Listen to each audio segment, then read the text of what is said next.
Sejam todos bem-vindos a mais um episódio do Se Comporte Podcast. No episódio anterior, nós trouxemos aqui um assunto polêmico que você, empreendedor e empreendedora, tenho certeza que vai gostar de ouvir. E nesse segundo episódio, eu trago uma pessoa aqui que vai falar de um assunto que todos nós gostamos e precisamos muito, que é dinheiro, mas nós vamos falar um pouquinho além do dinheiro. Nós vamos falar sobre o comportamento por trás do dinheiro. Eu trago aqui hoje Bruno Coraús e eu vou pedir para que ele se apresente. Bruno, por favor, se apresenta para quem está te conhecendo agora. Olá, primeiramente, Bruna, obrigado pelo convite, prazer, a gente já fez vários cursos juntos e agora a oportunidade de estar aqui de uma forma diferente, compartilhando os conhecimentos. Eu sou impulsionador de vida e carreira, hoje eu faço isso com foco no planejamento de vida e financeiro. Então eu ajudo as pessoas a olhar além das finanças para potencializar a vida. É legal também, né, Bruno, que já que você trouxe aqui um histórico, né, que a gente já se conhece há bastante tempo em situações diferentes e a vida é uma coisa muito louca, né? Ela vai conectando pessoas sempre quando a gente tem essa necessidade. Ambos aqui acreditamos na lei da atração, a gente acredita na lei do universo.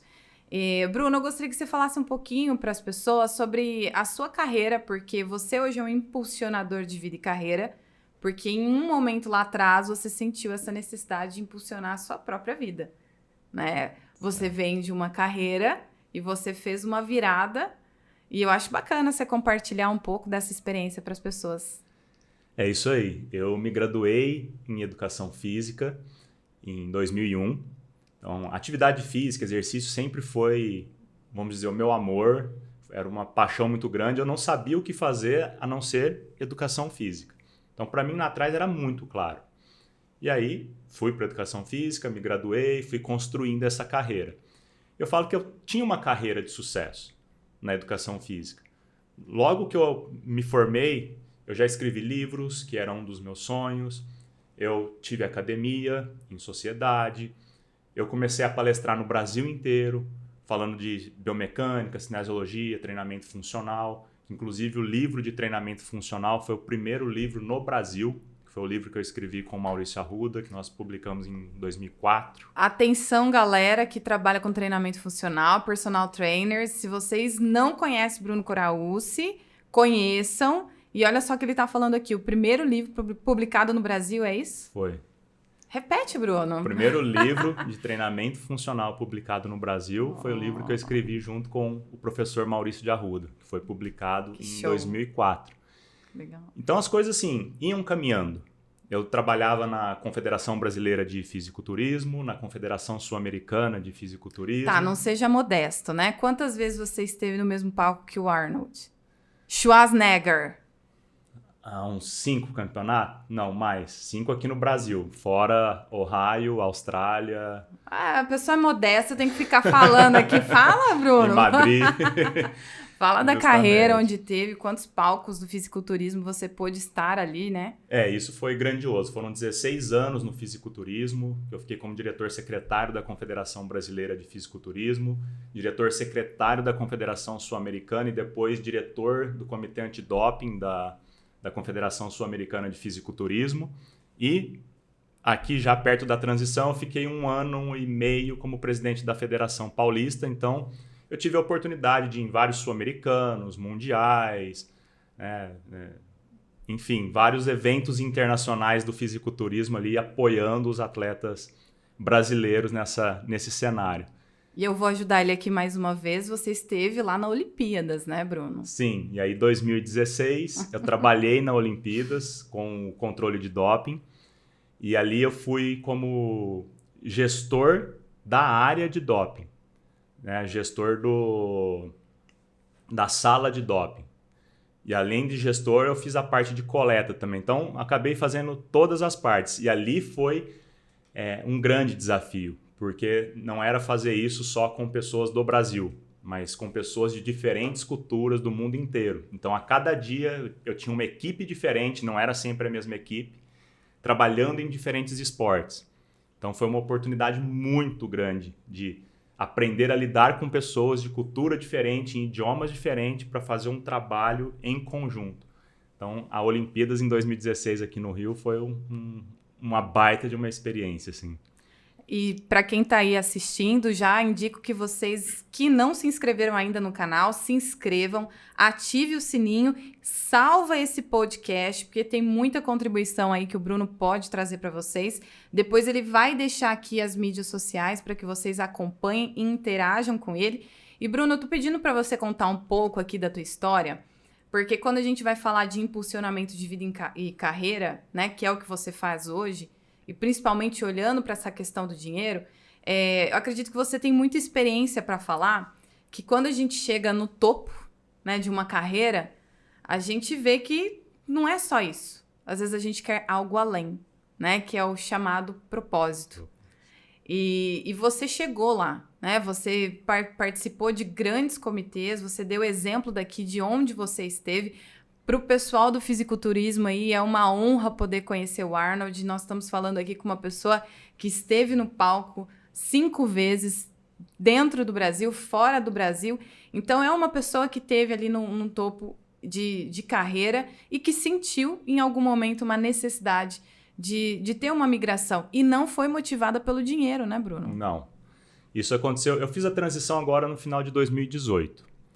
Mas por volta de 2011, 12, eu tinha toda essa carreira com um livro escrito, dando palestras no Brasil inteiro.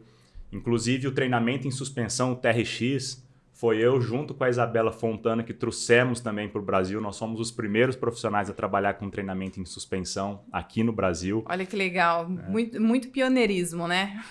Então assim... Eu só não fazia essa divulgação. Eu nunca fui de fazer marketing. Então, eu não aproveitei para fazer marketing do livro na época, não aproveitei disso. E aí vai entrar a parte do autodesenvolvimento. Aí, 2011 e 2012, tudo isso acontecendo. Eu dei palestra em Lima, no Peru, sobre treinamento funcional. Então, eu considero que eu tinha uma carreira de sucesso. Só que eu comecei a perceber nesse período que eu estava patinando. E eu sempre fui uma pessoa muito técnica. Eu falava, conhecimento técnico não era problema, porque eu tinha conhecimento e entregava resultados. Mas chegou um momento que eu falei, parece que eu estou fazendo um baita de um esforço para um retorno que eu não estou considerando que é compatível com isso, em todos os sentidos. E eu falei, isso não está certo. E o estresse foi tão grande que eu cheguei a pensar em desistir de tudo ali. Eu prestei concurso para o INSS. Olha só... O que leva a pessoa quando ela chega num estresse, acredito talvez motivado pela falta de propósito, Bruno? Bruno, acho que juntou muita coisa, assim, porque era muito estressante, era aquela vida, começava às 5 da manhã e não tinha hora para acabar, ia acabar 2 horas da manhã, porque além do trabalho, na época tinha preparação física no tênis, tinha personal, tinha a confederação, tinha os cursos, então era semana e final de semana, com viagens e tudo mais. Então isso foi esgotando. E foi um período que teve muita briga na confederação, que foi a morte do ex-presidente, do Alexandre Pagnani. Então isso trouxe um estresse para dentro. E aí acho que juntou todo o estresse. E aí eu me vi numa panela de pressão. Você me conhece. Você imagina um Bruno num campeonato brasileiro de fisiculturismo com 400 pessoas, num salão aberto, todo mundo fazendo a pesagem, o Bruno dá um grito no salão, mandando todo mundo ir para aquele lugar. Simplesmente o salão inteiro parou, olhou e falou assim, não é possível que foi o Bruno que gritou. Então aí dá para ter uma ideia de onde estava o estresse. Para quem me conhece, sou um cara muito paciente, muito quieto, muito tranquilo. Para chegar nesse nível é porque estava muito alto o estresse. E ali eu falei, não quero mais essa vida, vou prestar um concurso público, que é coisa que vem já escutando dos pais, né? Educação física não dá dinheiro, vai prestar concurso público. A gente vai falar mais disso, mas é aquilo, a gente acha que às vezes não pega, mas fica no nosso subconsciente a mensagem. E aí, durante 3 meses eu estudei, prestei a prova do INSS, só que quando eu sentei e prestei a prova, foi uma marretada na minha cabeça. Eu falei, cara, o que você está arrumando da sua vida? Isso não tem nada a ver com você. Eu não me vejo sentado, trancado num lugar atrás de um computador. O que eu quero, a mensagem que eu quero levar, a forma como eu quero, não é que isso é pequeno, gente. Tô falando dentro da minha... Eu falei, não é isso que eu quero. Eu falei, o problema, Bruno, não é aonde você está. É como você está conduzindo esse processo. E aí foi a hora. Naquela oportunidade, eu ainda tinha muito preconceito em relação à terapia. Eu achava que terapia era só pra doido. A terapia é só pra doido. Daqui a pouco eu vou receber uma terapeuta aqui, ela podia chegar nessa hora. E foi assim, eu falei, mas eu preciso olhar pra isso. E ali eu já tinha lido várias vezes o livro do Dale, Como Fazer Amigos e Influenciar Pessoas, e naquela época eu fiquei sabendo que tinha o treinamento aqui em Ribeirão. Eu falei, cara, ou eu vou pra uma terapia, ou eu vou nesse treinamento pra ver se isso me ajuda. Foi aonde eu dei o primeiro passo pro autodesenvolvimento. E eu vou até fazer um corte aqui agora, que você trouxe vários ensinamentos que talvez quem esteja assistindo agora pode estar passando. Primeiro, o que eu aprendi aqui agora? O Bruno teve propósito de vida, ele seguiu uma carreira de propósito, né? Porque o próprio Dale Carnegie diz que você só consegue ter sucesso se você fizer aquilo que gosta, e se você chegou onde você chegou na carreira, foi porque você gostava do que você fazia. Mas a gente romantiza, né? Ainda existem muitos profissionais, a gente veio falando disso, né? Muitos profissionais que romantizam muito o dinheiro como fim das coisas. Então, vale trabalhar das 5 da manhã às 2 horas, dormir apenas 3 horas por noite. Pô, você tem que olhar para onde você tá, o sucesso que você tem e a sua conta bancária. Então, às vezes, o dinheiro ele é o fim das coisas, né? Então, os fins justificam os meios. Mas a gente tem que lembrar da nossa condição humana, né? Então, chega uma hora que o estresse bate, a gente não aguenta. Nós temos uma capacidade para absorver estresse, nós temos uma capacidade para viver numa rotina dessa, e nós temos 12 áreas da vida. Então, às vezes, quando a gente foca muito na área financeira, que não necessariamente está ligada a propósito, né? Sim. O Bruno sabe bem disso aqui. Eu acredito que trabalhar com impulsionamento de vida hoje para você deve ser muito prazeroso para poder levar isso para as pessoas. E aí você está trazendo aqui para nós que chegou no momento em que você precisava se cuidar da saúde mental. Entretanto, tinha um preconceito que a gente ainda observa que ele é maior na comunidade masculina do que na comunidade feminina. E aí você foi buscar, então, o autodesenvolvimento. Isso, aí foi o primeiro passo. Ali foi o primeiro passo. E aí a gente começa a se abrir, né? É o que você falou. O homem, ele culturalmente, ele é educado para não mostrar essa vulnerabilidade. Seja em todas as áreas. E quando é financeira, é pior ainda. Porque tem o significado do dinheiro ser poder para o homem. O homem que precisa sustentar tudo, o homem que precisa bancar tudo, que precisa bancar a família, é um peso muito grande. E nos tempos modernos se tornou prova de virilidade quase, né? Sim. Então, isso para o homem é muito forte. E aí, quando eu dei esse passo, eu me abri a ponto de também ir atrás de um planejador financeiro, pessoal e familiar, para eu olhar para as minhas finanças. Porque eu tinha um dinheiro guardado, mas eu não sabia o que fazer com aquele dinheiro. E aí eu tinha medo de gastar. Eu falei, e se eu gastar esse negócio sumido aqui? Ó, a primeira crença de escassez, né? Entendeu? E aí nós fizemos uma reunião com um planejador financeiro. Inicialmente seria voltado para a empresa. E aí nós ficamos sabendo que ele não fazia para a empresa. Ele só fazia pessoal e familiar. No outro dia eu passei a mão, liguei para ele e falei, ó, não deu certo para a empresa, eu quero para minha vida pessoal. Então eu falo, ali eu me abro para o autoconhecimento e vou pedir ajuda. Vou buscar ajuda num treinamento de liderança, relacionamento interpessoal, para ver o que eu precisaria destravar ali. E também já busco ajuda na área financeira. Contrato um planejador financeiro pessoal e familiar para me ajudar a olhar para isso. Espera aí, eu preciso de alguém que me ajude a olhar, alguém que tenha esse conhecimento, que me ajude a olhar para o dinheiro de uma forma diferente, porque do jeito que tá, não tá funcionando. E agora eu te faço a pergunta. Dá pra gente ter uma relação saudável com o dinheiro sem se desenvolver? Não. Isso é impossível. E é o nosso principal desafio, é o que a gente fala. Dinheiro não é a solução. A solução está atrás do dinheiro. A solução está nos nossos comportamentos. Se eu não me conheço e não conheço a minha relação com o dinheiro, dificilmente eu vou ter uma boa relação com isso. Isso é forte, né? Porque num mundo em que as pessoas mandam a gente correr atrás do dinheiro o tempo todo, depois a gente olha para o emocional, depois a gente olha para o nosso desenvolvimento.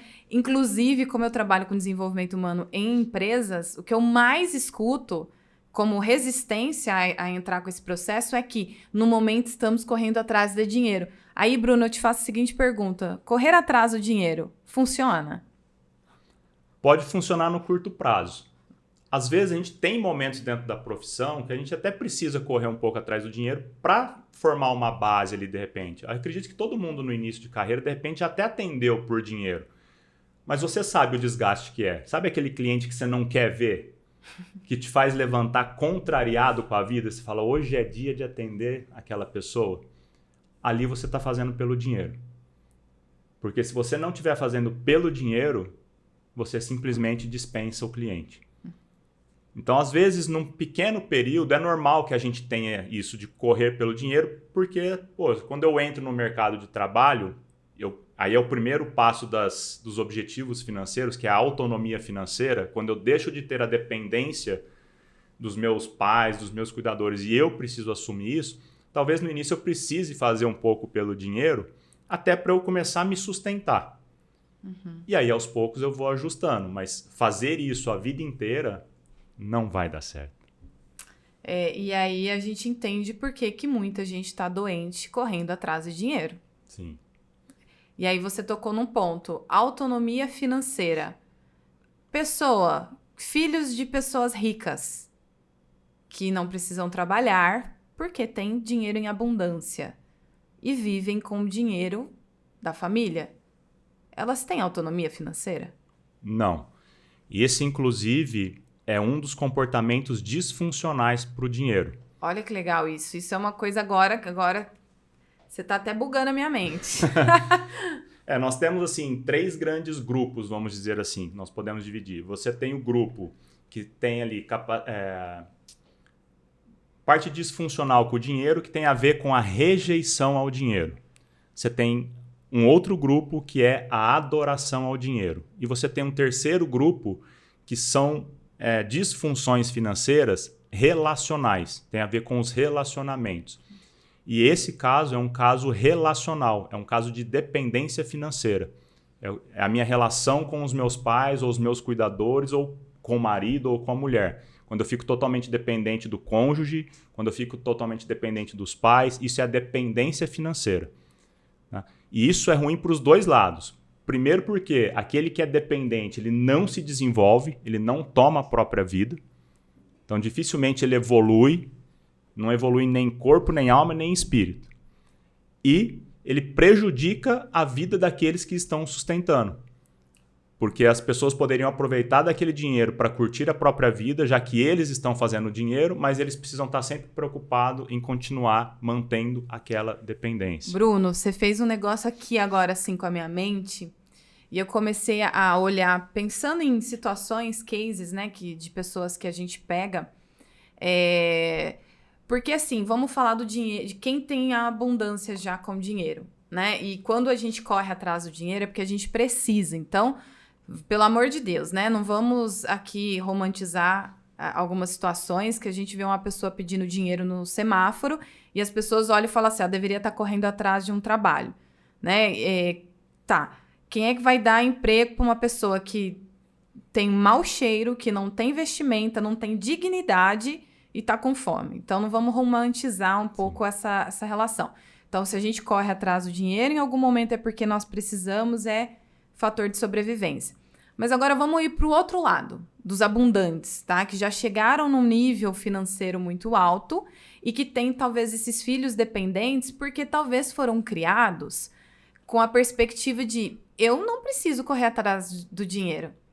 E aí você tá me trazendo agora uma situação que eu tô entendendo o que acontece com os pais que têm um dinheiro em abundância, mas tem lá os filhos com 30 anos morando nas suas casas, dos quais eles se sentem presos a esses filhos, né?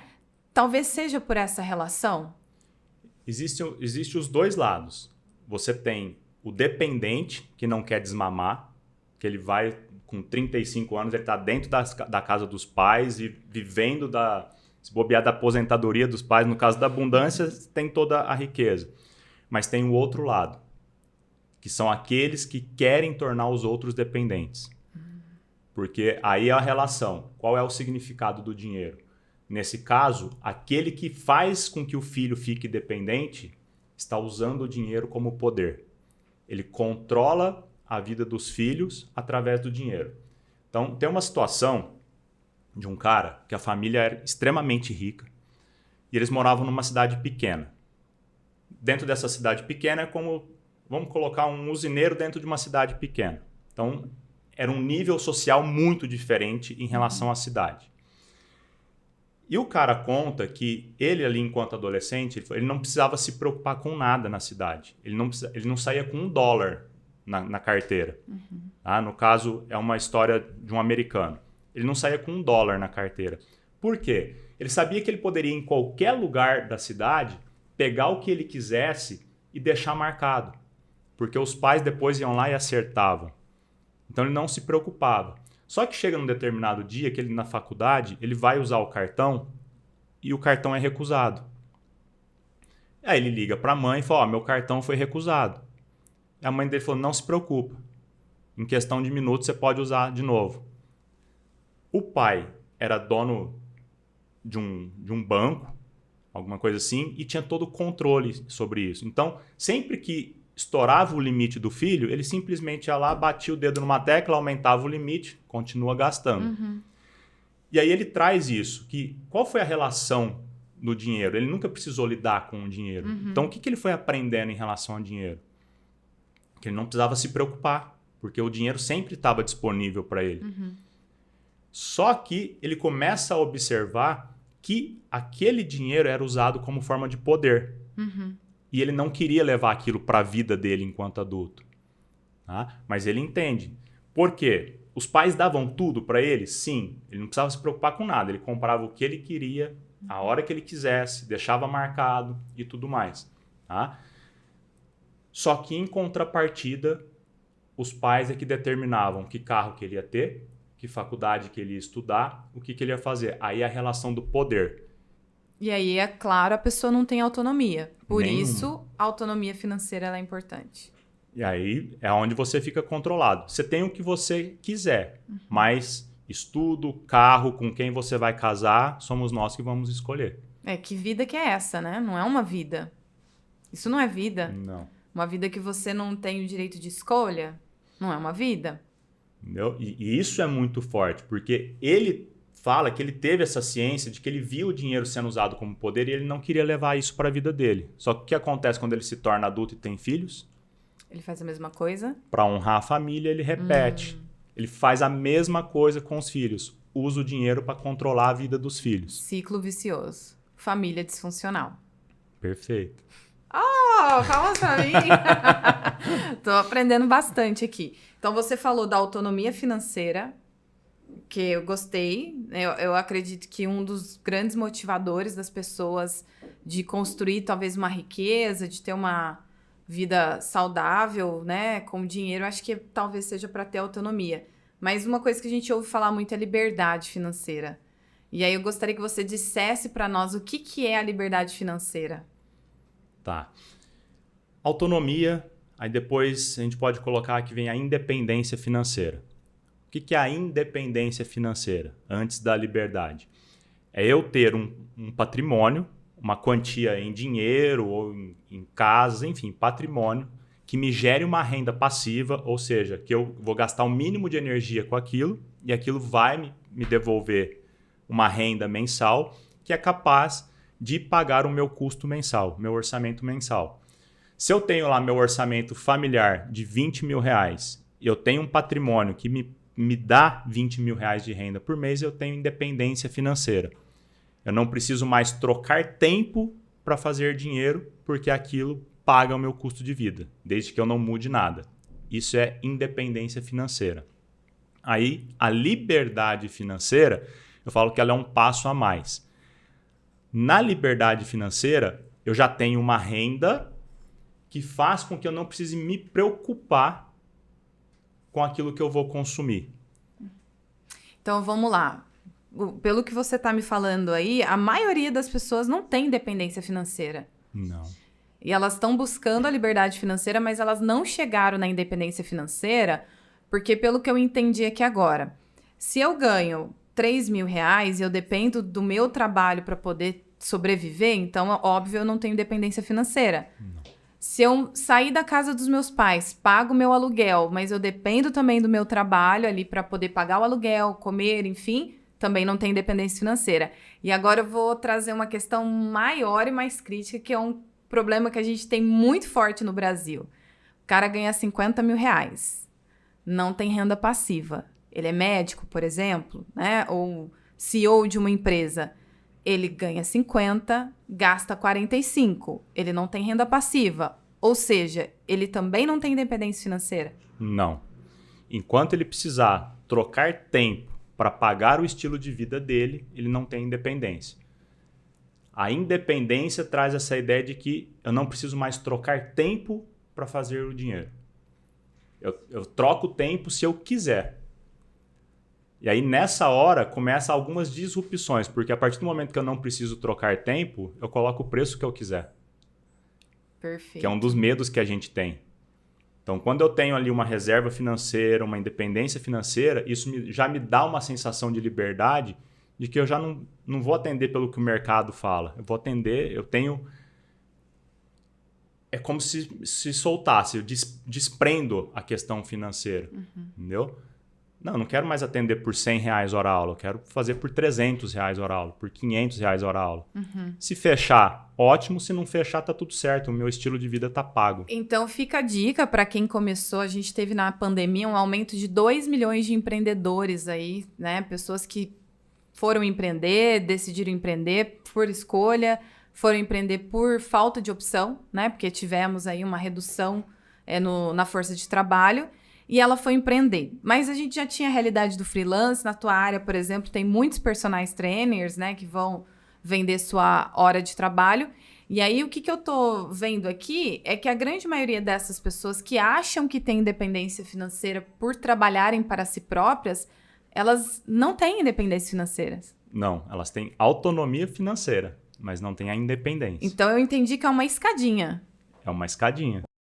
Onde que está a liberdade financeira? Porque eu já comecei a ficar desesperada aqui agora.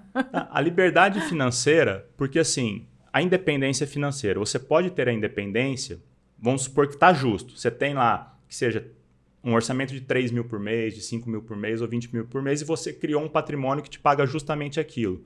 Só que você precisa controlar a sua vida ali dentro. Porque se você começar a usar esse patrimônio um pouco além do seu orçamento, você começa a queimar seu patrimônio e você perde a independência financeira. Percebe? A liberdade financeira, eu vou chegar num nível de renda em que eu não vou me preocupar. Uau. Entendeu? Porque na liberdade financeira eu já tenho patrimônio que me traz renda. Eu tenho tanta renda que eu simplesmente vou chegar num restaurante, onde quer que seja, eu falo, é a liberdade de escolha. Você escolhe aquilo que faz sentido para você, o que você gosta, e não aquilo que vai caber dentro do seu orçamento ou que vai impactar. Na independência financeira, eu ainda tenho que ter escolhas que fiquem dentro do meu orçamento. Não tenho como dar um salto. Por exemplo, eu tenho lá, me pagando R$ 20.000 por mês, eu tenho condição de pegar um carro que custa R$ 100.000 por mês. Se aquilo está dentro desse meu orçamento de R$ 20.000, eu mantenho meu patrimônio da independência financeira, eu mantenho esse jogo, vamos dizer assim. Só que se eu empolgar e der um passo maior que a perna e comprar um carro de 200 e mudar de casa, meu orçamento ele deixa de ser 20. Aquele patrimônio ele já não sustenta mais a independência financeira. Percebe? Então, eu ainda tenho na independência financeira, logicamente dependendo do volume, prisão nas escolhas. Na liberdade financeira, eu tenho tanta renda Legal. que eu simplesmente falo assim, eu gostei daquele carro de 300, vou lá comprar. É o carro de 300. Eu posso. Entendeu? Eu quero, eu posso, vou ali e compro. Sentei no restaurante, a garrafa de vinho que custa 200, é a garrafa de vinho que custa 200. Eu vou simplesmente pedir, eu não vou olhar o cardápio pelo lado direito, pelo preço. Mas se eu comprar isso aqui vai apertar o orçamento. Não. Na liberdade financeira, eu tenho a liberdade de escolha. Agora eu vou trazer uma outra questão aqui, tá? Porque vou entrar aqui na questão comportamental, que eu acho que é bem importante a gente trazer, que ter muito dinheiro não significa que você tem liberdade financeira, porque você tá me trazendo aqui situações que me vêm pela memória de pessoas que têm muito dinheiro, mas não conseguem ter essa liberdade. Porque vieram de históricos de vida de muita escassez, pobreza, fome que passou, e que mesmo tendo muito dinheiro... O que é muito dinheiro, Bruna? Tendo 25 milhões ali na conta disponível, tendo uma renda passiva, já não vende mais a sua hora de trabalho, que eu já entendi aqui que ela tem autonomia financeira, ela tem independência. Mas se ela não consegue comprar uma garrafa de vinho de R$ 200 que seja, porque ela pensa que é muito caro, ela tem liberdade financeira?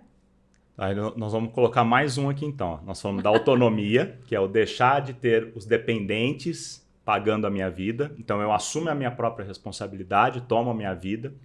A independência financeira, eu junto um patrimônio que banca o meu orçamento atual. A liberdade financeira, eu vou para a liberdade de escolha.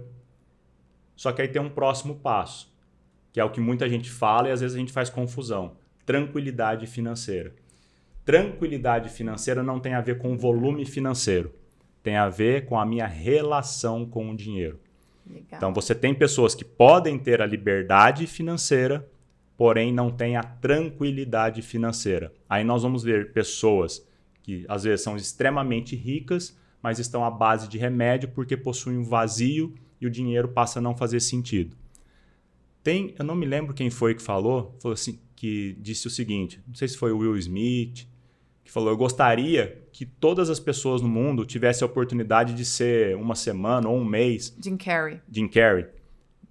Ricos, para eles entenderem que não é o dinheiro. O Jim Carrey passou por uma grande depressão, né? Ele veio de uma realidade, né, de pobreza, morou num trailer, é um cara que diz que começou a fazer humor para alegrar a mãe, chegou no ápice da riqueza, né? Quando ele foi fazer os filmes, né, do Ace Ventura, ele foi um dos atores mais bem pagos. Ele construiu uma grande fortuna e alguns acontecimentos tiveram ali na vida dele e ele teve uma grande depressão.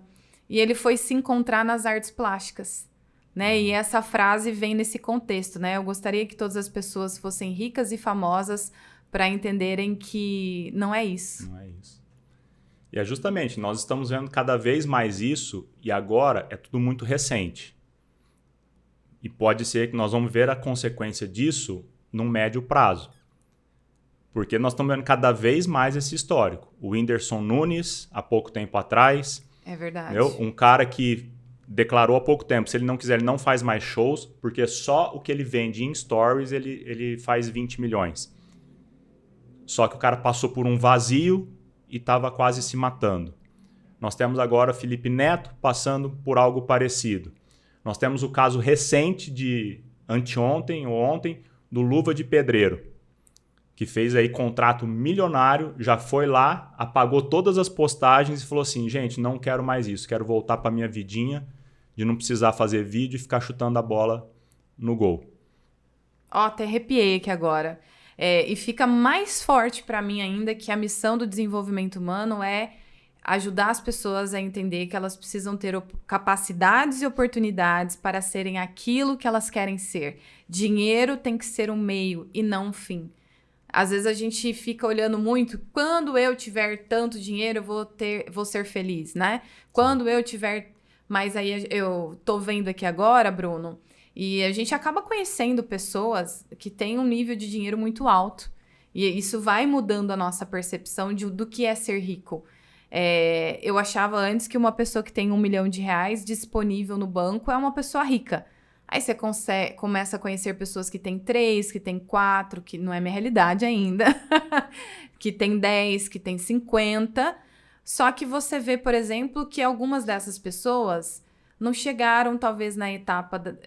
Talvez ela até tenha a liberdade disponível para ela, mas pelo que eu entendi agora, ela não tem a tranquilidade para utilizar a liberdade da qual ela conquistou. Perfeito. É a maneira como ela se relaciona com o dinheiro. Porque aí nós vamos entender Porque a questão não é só a pessoa ter lá o dinheiro poupado.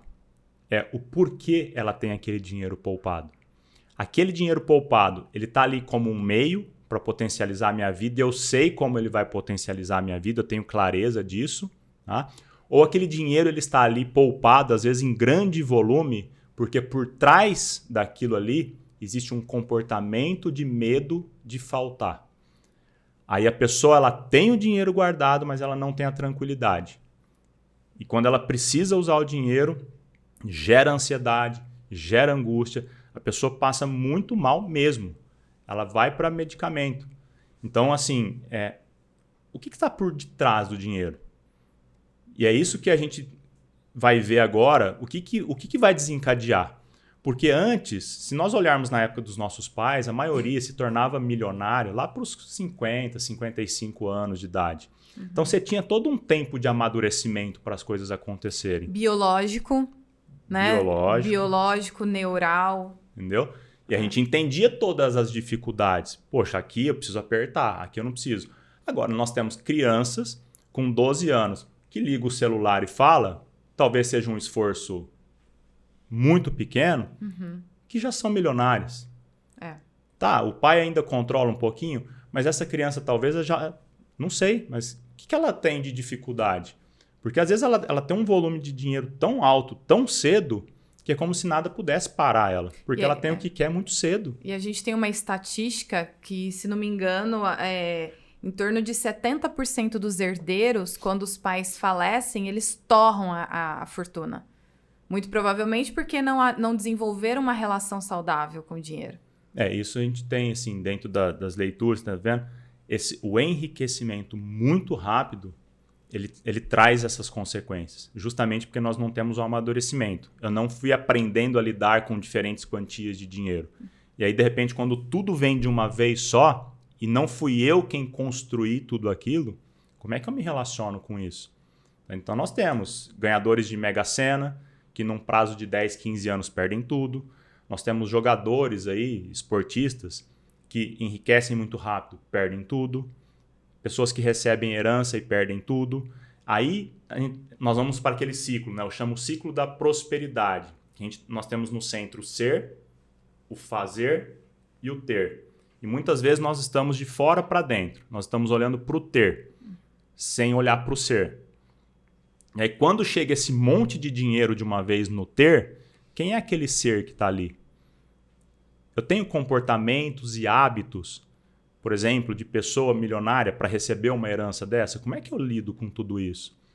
Perfeito. Principalmente naquela história que você trouxe inicialmente. Se é uma pessoa que está ali dentro daquela família e não foi ensinada a olhar para o dinheiro, porque a pessoa não se preocupa com o dinheiro.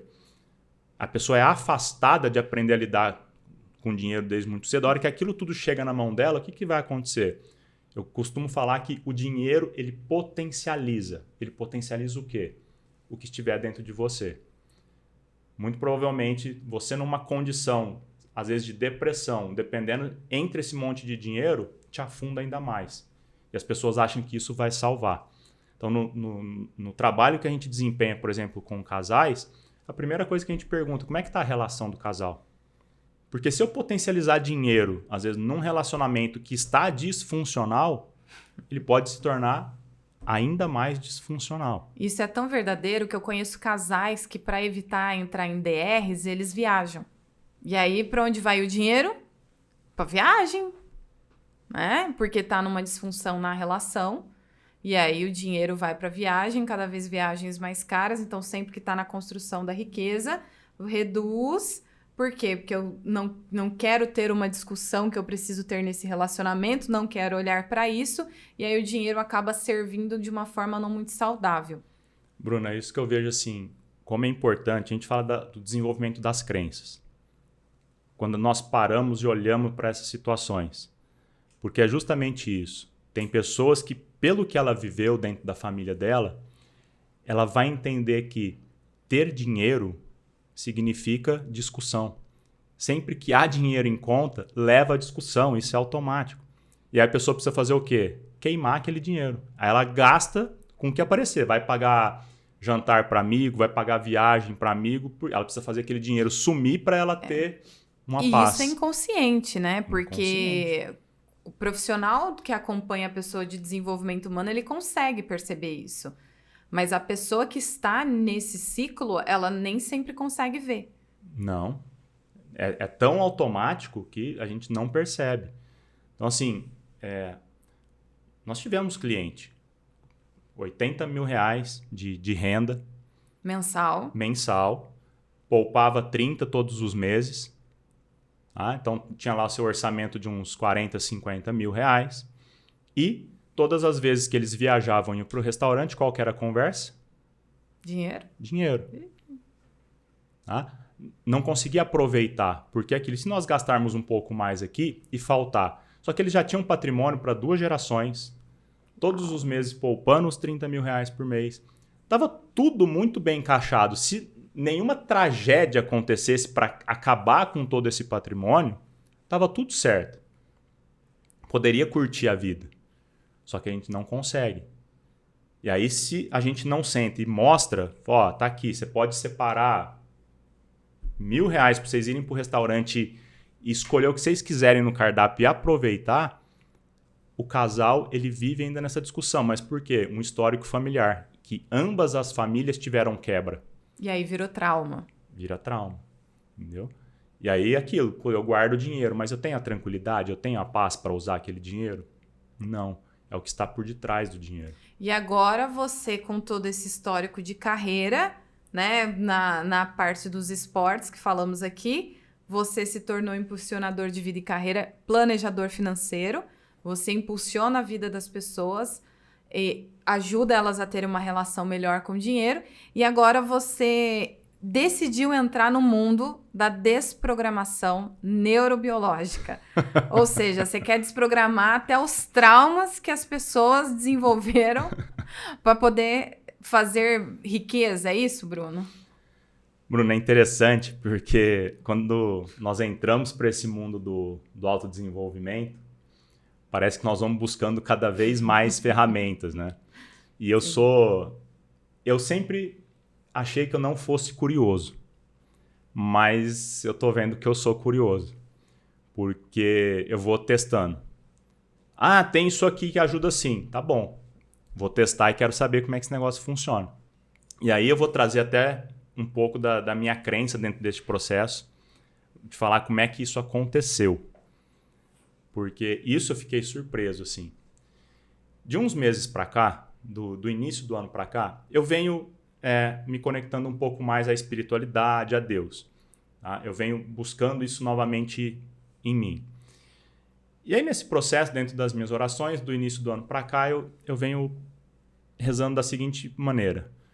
Gratidão pela minha saúde, mas coloca as suas mãos sobre mim, Pai, e se é da tua vontade, renova todas as minhas células, para que estrutural e funcionalmente elas voltem à plena potência da saúde, assim como o Senhor as criou.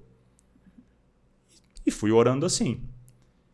De repente eu estou mexendo no meu Instagram, aparece um negócio, desprograma e atualiza. Eu parei e falei, desprograma e atualiza? O que é isso? E fui acompanhando. E aí fui vendo os depoimentos. Desprograma e atualiza, desprograma e atualiza. Daí a pouco o pessoal abriu a inscrição para o curso. Eu parei na frente da tela e falei, mais um curso? Não é possível. Você vai fazer mais um curso? O que você vai arrumar com esse curso?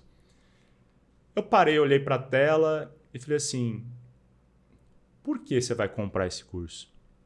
Na hora me veio assim, é o que você está pedindo nas suas orações.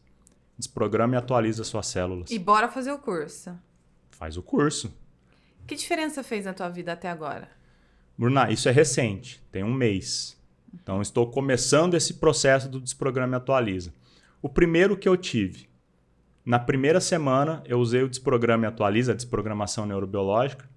Faz um mês e meio que eu não ponho mais a mão na boca. Porque você ruía as unhas. Eu ruía a ponto de machucar todas a pele, a unha. E isso aqui já me irritava muito. Uhum. Por exemplo, se fosse há um mês atrás, provavelmente eu estaria com a mão debaixo da mesa. Porque eu estaria com vergonha dos dedos machucados. Então, eu ia atender cliente, ou eu ficava com as mãos assim, tentando esconder, ou eu ficava assim, rapidamente eu escrevia alguma coisa e voltava as mãos. E aí, isso me surpreendeu. E algumas coisas vêm acontecendo agora.